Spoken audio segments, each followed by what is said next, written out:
42% BC రిజర్వేషన్ల సాధన సమితి ఆధ్వర్యంలో జరుగుతున్న మహాధర్నా కార్యక్రమానికి సభాధ్యక్షత వహిస్తున్నటువంటి రిటైర్డ్ ఐఏఎస్ అధికారి మన బీసీల బడుగు బలహీన వర్గాల మెగాస్టార్ చిరంజీవి గారికి, భారతదేశంలో ఉన్న ముఖ్యమంత్రులందరినీ కూర్చోబెట్టి ప్రధానమంత్రి మోడీని కూడా కూర్చోబెట్టి చట్టాలు ఎట్లా తయారు చేయాలి అని అక్షర జ్ఞానం నేర్పే గురువు ఈశ్వరయ్య గారికి, అందులో ఆ క్లాసులో ముద్దబ్బాయి ఉన్నాడు ఒక ఆయన, ఒక్క అక్షరం కూడా ఈశ్వరయ్య గారు చెప్పినా వినడాట. ముద్దబ్బాయి రేవంత్ రెడ్డి. మా ఉద్యమం ఎంత పెరిగితే రేవంత్ రెడ్డి దగ్గర నీ గౌరవం అంత పెరిగింది. 775 మంది బీసీ ఎస్సీ ఎస్టీ జేఏసీ ధర్మ సమాజ్ పార్టీ సైనికులు కూర్చొని ఉన్నారు ఇందులో. ఈ మాట ఎందుకు చెప్తున్నానంటే, సమాజాన్ని మార్చడానికి ఒక 2 వ్యక్తులు బయలుదేరారు పీడిత వర్గాల కోసం. చిరంజీవి గారు, జస్టిస్ ఈశ్వరయ్య గారు ఎలాంటి కల్లా కపటం లేకుండా పీడిత వర్గాలని, మరి ముఖ్యంగా ఇప్పుడు బాధిత వర్గంగా ఉన్న బీసీ సమాజానికి హక్కులు కావాలని బయలుదేరిన క్షణంలోనే నేను వాళ్ళని గుర్తుపెట్టాను. మనకి తెలంగాణలో ఎప్పుడో పెరియార్ పుట్టాల్సి ఉండే, మనకి తెలంగాణలో జ్యోతిరావు ఫూలే ఎప్పుడో పుట్టాల్సి ఉండే, మన తెలంగాణలో ఒక అంబేద్కర్ ఎప్పుడో పుట్టాల్సి ఉండే. కానీ తెలంగాణలో ఒక 100 సంవత్సరాల నుంచి తప్పుల తడక ఉద్యమంలో మన శక్తి అంతా ధారపోసి బలైపోయినాం. ఈ 2 వ్యక్తులు పుట్టారు కదా, చిరంజీవులు, ఈశ్వరయ్య గారు. వీళ్ళిద్దరికి నేను లక్షల మంది సైన్యాన్ని ఇవ్వాలనుకున్నా. దశాబ్ద కాలంగా పనిచేస్తున్న సైన్యాన్ని వీళ్ళకి తోడు చేస్తే ఇవాళ బీసీల 42% కావచ్చు, రేపు ఎస్సీల 20% కావచ్చు, ఎస్టీలకి 10% కావచ్చు, పేద ముస్లింలు బీసీలకి 60% రిజర్వేషన్లు, మొత్తం 90% రిజర్వేషన్ల ప్రపంచంలోనే అతిపెద్ద ఉద్యమాన్ని తెలంగాణలో నడపొచ్చు అని ఈ సైన్యాన్ని వీళ్ళకి తోడు చేయాలి అని వాళ్ళిద్దరినీ కలిశాను. కార్యాచరణని, శక్తిని కలబోసుకొని ఏ రాజకీయ పార్టీ భిక్ష లేకుండా, ఎవరి మెరిసి దయ లేకుండా, స్వధర్మంతో, స్వశక్తితో, సొంత ఆలోచనతో ఈ ఉద్యమాన్ని ఆత్మగౌరవ వెన్నెముకతో నడిపించాలని ఈ సమావేశం, ధర్నాన్ని నిర్వహించాల్సి.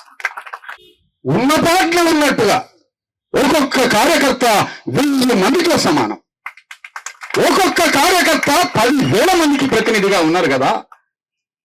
ఒక్క పిలుపు ఇక్కడి నుంచి ఇచ్చి హైదరాబాద్ని దిగ్బంధం చేయమని ఒక్క పిలిపిస్తే రేవంత్ రెడ్డి దిగొస్తాడని కూడా నాకు తెలుసు. కానీ నేను ఆ కార్యక్రమానికి పిలిపించి నా కార్యకర్తల్ని, మన కార్యకర్తల్ని అప్పుడే ఆవేశంలోకి దూకించి నష్టపరచదలుచుకోలేదు.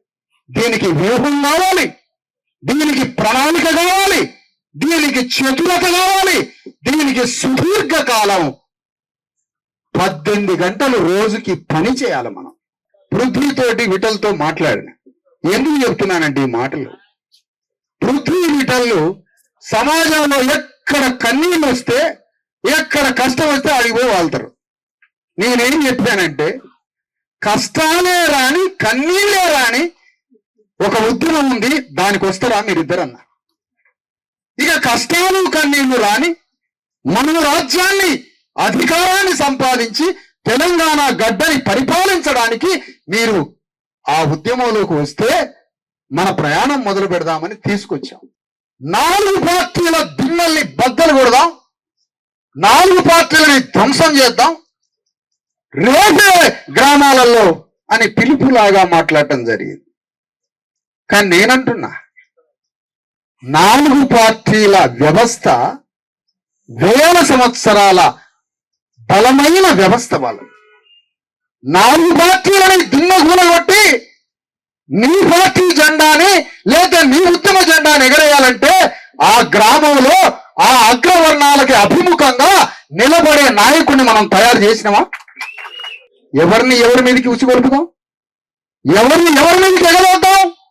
ఆ ఎగదోయడం వల్లనే 70 ఏళ్ల నుంచి ఒక పార్టీ మీదకి మనల్ని ఎగదోయబట్టే మన అయ్యలు, తాతలు, అన్నలు అందరూ చచ్చిపోయి ఇప్పుడు మిగిలినాం మనం.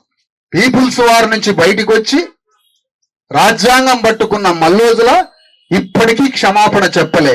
నా వల్లనే వేలాది మంది చనిపోయారు అని. ఎందుకు క్షమాపణ చెప్పలే? నువ్వు మొన్న లొంగిపోయినవా? అసలు 35 ఏళ్ల క్రితమే లొంగిపోయి లోపలికి పోయి మొత్తం పీపుల్స్ వార్ లో బీసీ ఎస్సీ ఎస్టీలు చంపించినవా? మన ఉద్యమంలో ఒక్క నెత్తురు చుక్క పడకుండా తెలంగాణలో బీసీలకి 42% చట్టాన్ని సాధించాలి మనం. ఇక చాలు వచ్చింది, ఇక సరిపోయింది చాలు, బలైపోయింది చాలు.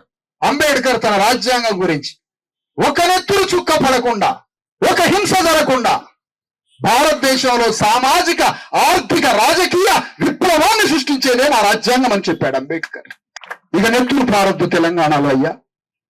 మన అయ్యలు పారించిన నెత్తురు చాలుగా. అందరినీ చంపుకున్నాం మన అయ్యల్ని.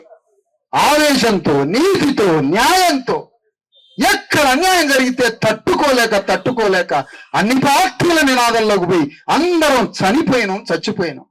ఇక వద్దు, శాంతియుతంగా అంబేద్కర్ తాత్విక జ్ఞానంతో, ఫూలే ఆలోచనతో, కాన్షీరాం చతురతతో ఉద్యమాన్ని మొదలు పెడదాం, జ్ఞానంతో మొదలు పెడదాం. ఇక్కడ ఒక అతిపెద్ద కార్యక్రమం జరగబోతుంది. చాలా జాగ్రత్తగా ఆలోచించాలి.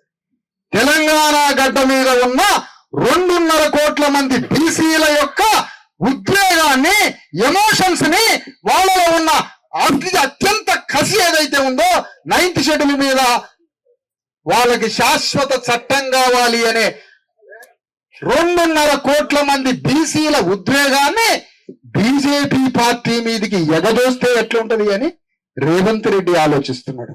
నీవు 9th షెడ్యూల్ కోసం యుద్ధం చేయకుండా, నీవు 9th షెడ్యూల్ కోసం పోరాటం చేయకుండా, నువ్వు 9th షెడ్యూల్ కోసం నీ చావో రేవో తెగబడి యుద్ధం చేయకుండా తెలంగాణలో ఉన్న 2.5 కోట్ల మంది బీసీలని ఎగదోస్తే బీజేపీ మీదకి, ఆ ఎగదోసే ఉచ్చులో మనం పడి ఢిల్లీ శీతాకాల సమావేశాలకి ఢిల్లీ పోయి ప్రధానమంత్రి మోడీ మీద యుద్ధం చేయమని, ప్రధానమంత్రి మోడీ మీద రేవంత్ రెడ్డి యుద్ధం చేయాలని, రేవంత్ రెడ్డి మీద మనం యుద్ధం చేయాల. ఇది కార్యక్రమం, ఇది వ్యూహం, ఇది ప్రణాళిక, ఇది వ్యవహారం. మనోళ్ళిగా సరికాలం రాగానే ఢిల్లీ పోవటం, పార్లమెంట్ ముందు ఇలా జంతర్ మంతర్ ముందు 2 రోజులు, ఆ ఎంపీలో ఈ ఎంపీలో హోటళ్లలో బిర్యానీలు పెట్టేయడం, ఛార్జీలు ఇవ్వడం, ఫ్లైట్ టికెట్లు కొనియడం. శక్తి ఉన్నాడు ఫ్లైట్ పోతాడు, లేకపోతే ట్రైన్కి పోతాడు, లేకపోతే ఆ తెలంగాణ ఎక్స్ప్రెస్ లో బాత్రూంలో కడ కూర్చుంటాడు, పిచ్చి పెట్టినాడు మనోడు. ఎనిమిని డిక్లేర్ చేయకపోవడమే బానిసత్వం.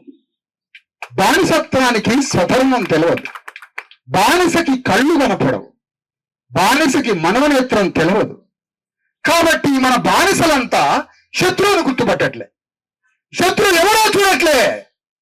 ఒక పద్మశాలి బిడ్డ 2000 సంవత్సరాల నుంచి బట్ట నేసి భూమి లేదు, తిండి లేదు, బట్ట నేసి అగ్రకులాలకి ఒప్పజెప్పే ఒక పద్మశాలీలకి ఇండస్ట్రియలైజేషన్ వచ్చిన తర్వాత బట్ట పోయినాక ఆ పద్మశాలి బిడ్డ వృత్తి చేసుకునే వృత్తి సర్వనాశనం అయిపోయి కాలిపోయింది. పద్మశాలికి భూమి లేదు, పద్మశాలికి ఆస్తి లేదు, వృత్తి చక్రం కాలిపోయింది. చదువుకోవడానికి ఆ పద్మశాలి బిడ్డ, ఉద్యోగం చేయడానికి ఆ పద్మశాలి బిడ్డ, సర్పంచ్ కావడానికి ఆ పద్మశాలి బిడ్డ కట 2 సంవత్సరాలు 2000 సంవత్సరాలు పద్మశాలీల రక్తమాంసాలు తాగిన అగ్రకులాలు ఆ పద్మశాలి బిడ్డకి చదువుకునే హక్కు కూడా ఇయ్యరట. ఏమి దుర్మార్గం ఇది?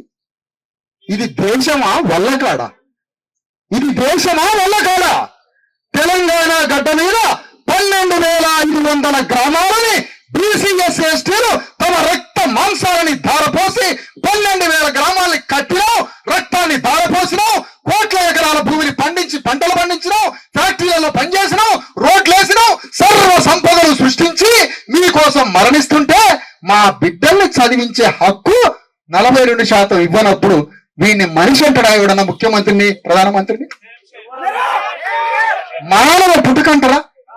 అమెరికాలో 200 సంవత్సరాల క్రితం తెల్లవాళ్ళు, అయ్యా మేము తప్పు చేసినామయ్యా, అయ్యా మేము తప్పు చేసినామయ్యా, ఇక నుంచి విద్యలో, ఉద్యోగాల్లో, రాజకీయంలో, సినిమా ఫీల్డ్లో, వ్యాపారంలో 40% రిజర్వేషన్లు, 40% వాటా నల్లవాళ్ళకి ఇస్తామని క్షమాపణ చెప్పారు అక్కడ తెల్లవాళ్ళు. వాడిని మొక్కాలనా, వాడికి దండం పెట్టాలనా? ఏది మనం ఎవరిని మొక్కుదాం? ఒక అగ్రకులం పేరు చెప్పండి, ఒక పేరు చెప్పండి. అయ్యా ఎవరిని మొక్కాల? మొక్కడానికి ఎవరైనా ఉన్నారా? హృదయ పరివర్తన మనది. మన మనస్తత్వం ఒక హ్యాబిట్యుయేట్ మైండ్ తో ఒక అలవాటు పడ్డది. ఇక్కడ అగ్రకుల మనస్తత్వం ట్రాన్స్ఫార్మ్ కి వీలు గాని, పరివర్తనకి వీలు గాని, భయంకరమైనటువంటి క్రూర హింస, దోపిడీలతో కూడిన, వివక్షతతో కూడిన స్వాభావిక లక్షణాలతో వేల సంవత్సరాలుగా ఒక్క భారతదేశంలోనే అగ్రకుల దోపిడీ సాగుతుంది. ప్రపంచమంతా మారుతుంది. ఎంత దుర్మార్గం! ఇంకా నా తల్లిని, 9 నెలల నా బీసీ తల్లిని తీసుకుపోయి, రావేమే చేలో నాటేయడానికి, పొలంలో నాటేయడానికి రావేమే, నీ దోషాన్ని మేము ఎప్పుడైనా ఏమీ అన్నామా? ఒక్కసారి అయినా జరిగిందా? అప్పుడు ఎప్పుడూ జరగలే. ఎన్ని వేల సంవత్సరాలు మీ దగ్గర శ్రమ. అట్లా ఒక గౌళ్ళైన తాడి చెట్టు మీద